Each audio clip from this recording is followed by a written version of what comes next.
ಅಪ್ಪಿ, ಆ ನೀನು ಹುಟ್ಟಿದ ನಕ್ಷತ್ರ ಯಾವುದು? ಹುಟ್ಟಿದ ನಕ್ಷತ್ರನ? ರೀ, ನಾನು ಹುಟ್ಟಿದ್ದು ಹಗ್ಲಲ್ಲಿ, ಆಗ ನಕ್ಷತ್ರ ಇರ್ಲಿಲ್ಲ.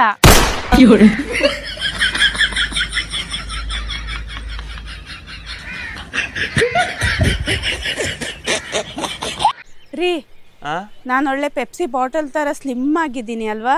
ಹೌದು ಕಣೆ. ಮದುವೆಗೆ ಮುಂಚೆ ಅರ್ಧ ಲೀಟರ್ ಪೆಪ್ಸಿ ಬಾಟ್ಲು, ಮದುವೆ ಆದ್ಮೇಲೆ 5 ಲೀಟರ್ ಪೆಪ್ಸಿ ಬಾಟ್ಲಿ ತರ ಆಗಿದ್ಯಾ. ರೀ, ನೀವು ನನ್ ತುಂಬಾ ಪ್ರೀತಿ ಮಾಡ್ತೀರಲ್ವಾ? ನಿಮ್ ಮನ್ಸಲ್ಲಿ ನನ್ನ ಏನ್ ಅನ್ಕೊಂಡಿದ್ದೀರಾ? ನೀನೇ ಗೆಸ್ ಮಾಡು. ನೀನು ಕರೆಕ್ಟಾಗಿ ಹೇಳಿದ್ರೆ ನಾನು ನಿನಗೆ 500 ರೂಪಾಯಿ ಕೊಡ್ತೇನೆ. ನನ್ನ ಹುಚ್ಚಿ ಅನ್ಕೊಂಡಿಲ್ಲ ತಾನೆ? ಎಷ್ಟು ಕರೆಕ್ಟಾಗಿ ಹೇಳಿದ್ಯಾ ಕಣೆ. ಗೆಸ್ ಮಾಡಿದ್ಯಾ? ತಗ 500 ರೂಪಾಯಿ. ಬಾರಿ ಬುದ್ಧಿವಂತ.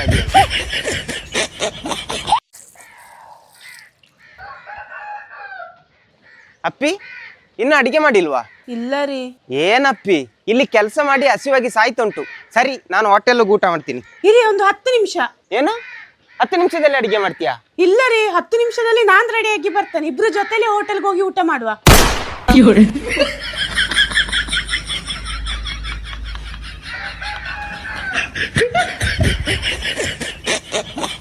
ರೀ, ನೀವು ಮದ್ವೆಗೂ ಮೊದ್ಲು ದೇವರನ್ನ ತುಂಬಾ ನಂಬ್ತಿದ್ರಲ್ವಾ? ಈಗ ಯಾಕೆ ದೇವಸ್ಥಾನಕ್ಕೆ ಹೋಗುದಿಲ್ಲ? ನಂಬಿಕೆ. ನಿನ್ನ ಯಾವಾಗ ಮದುವೆ ಆದ್ನೋ ಅವತ್ತಿಂದ.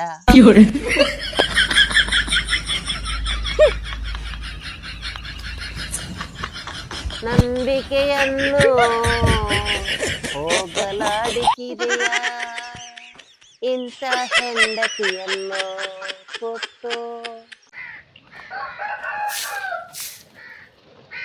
ಯಾಕ್ರಿ ಇವತ್ತು ಕೆಲ್ಸದಿಂದ ಬೇಗ ಬಂದ್ರಿ? ನಮ್ಮ ದನಿ ಇವತ್ತು ಭಾರಿ ಬೆಚ್ಚದಲ್ಲಿದ್ರು, ಹಾಗೆ ನನ್ನನ್ನು ನರ್ಕಕ್ಕೆ ಹೋಗು ಅಂತ ಹೇಳಿದ್ರು. ಅದಕ್ಕೆ ಸೀದಾ ಇಲ್ಲಿಗೆ ಬಂದೆ. ನನ್ನ ನರ್ಕ ಇದೆ ಅಲ್ಲ.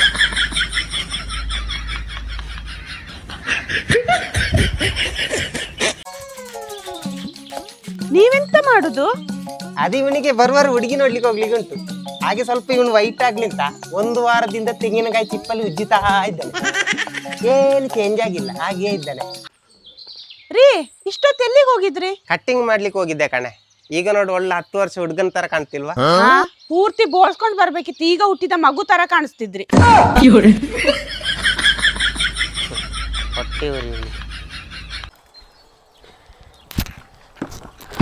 ಊಟ ಆಯ್ತಾ ನಿಮ್ದು? ನಿಂದು ಊಟ ಆಯ್ತಾ? ನಾನ್ ನಿಮಗ್ ಕೇಳ್ತಿದ್ದೇನೆ. ನಾನು ನಿನಗೆ ಕೇಳ್ತಿದ್ದೇನೆ. ನೀವ್ ಯಾಕೆ ನಾನು ಹೇಳಿದ ತರನೇ ಕಾಪಿ ಮಾಡುದು? ನೀನ್ ಯಾಕೆ ನಾನು ಹೇಳ್ದ ತರ ಕಾಪಿ ಮಾಡುದು? ರೀ, ಶಾಪಿಂಗ್ ಹೋಗೋಣವಾ? ಲೇ, ನಂದು ಆವಾಗ್ಲೇ ಊಟ ಆಯ್ತು ಕಣೆ.